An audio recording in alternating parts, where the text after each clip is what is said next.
बिस्मिल्लाहिर्रहमानिर्रहीम। अस्सलामु अलैकुम। सीरत उन-नबवी सल्लल्लाहु अलैहि वआलिहि वसल्लम की सीरीज़ चल रही है।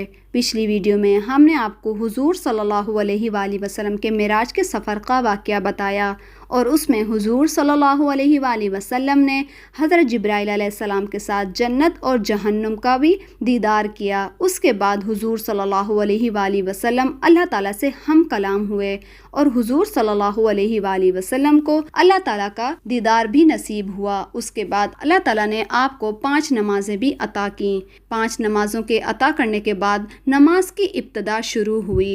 हुजूर सल्लल्लाहु अलैहि वआलिहि वसल्लम अल्लाह ताला से हम कलाम होने के बाद आसमानों से वापस ज़मीन पे तशरीफ़ ले आए। जब आप अपने बिस्तर पर पहुँचे तो वह इसी तरह गर्म था जिस तरह छोड़कर गए थे। यानी मेराज का ये अजीब वाक़या, इतना तवील सफ़र सिर्फ एक लम्हे में पूरा हो गया। और यूँ समझें कि अल्लाह ताला ने इस दौरान कायनात के वक्त की रफ्तार को रोक दिया था, जिसके बाइस ये मौज़ा निहायत ही थोड़े वक्त में मुकम्मल हो गया।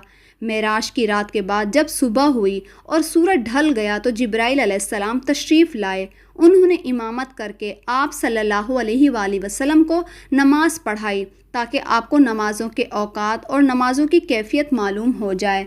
मेराज से पहले आप सल्लल्लाहु अलैहि वआलिहि वसल्लम सुबह और शाम 2-2 रकात नमाज अदा करते थे और रात में क़याम करते थे। लिहाजा आप सल्लल्लाहु अलैहि वआलिहि वसल्लम को 5 फ़र्ज़ नमाज़ों की कैफियत उस वक्त तक मालूम नहीं हुई थी।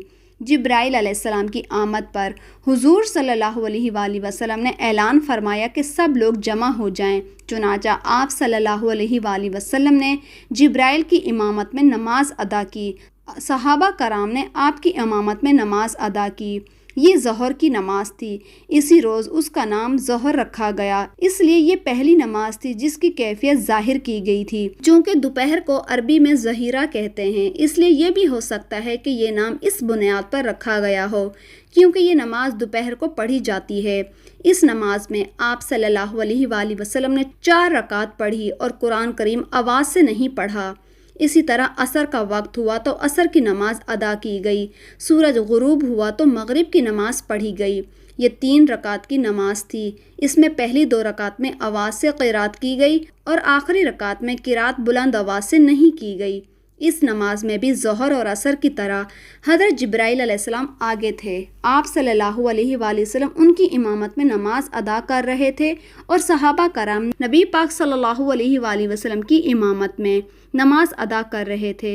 इसका मतलब ये है कि हुजूर सल्लल्लाहु अलैहि वसल्लम उस वक्त मुक्तदी भी थे और इमाम भी थे।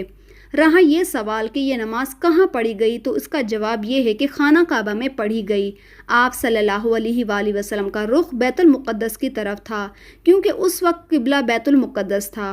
हुजूर सल्लल्लाहु अलैहि वसल्लम जब तक मक्का मुअज़्ज़मा में रहे इसी की सिमत मुँह करके नमाज अदा करते रहे।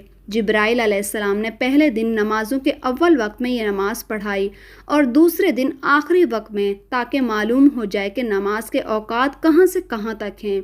इसी तरह ये 5 नमाज़ें फ़र्ज़ हुईं और इनके पढ़ने का तरीका भी आसमान से नाजिल हुआ।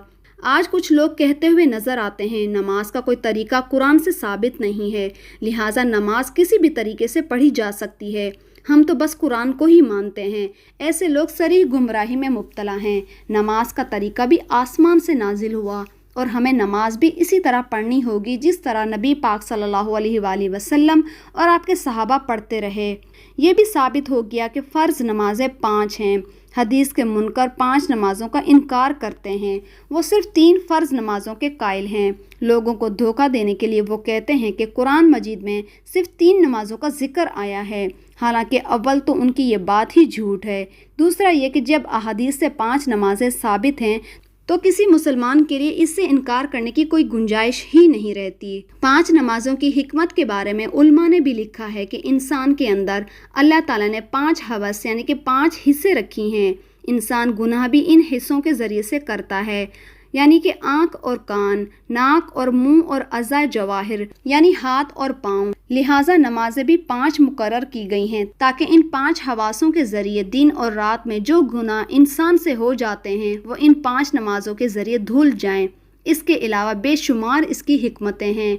یہ بھی یاد رکھیں کہ معراج کے واقعے میں حضور صلی اللہ علیہ وآلہ وسلم کا آسمان پر جانا ثابت کرتا ہے آسمان حقیقت میں موجود ہے۔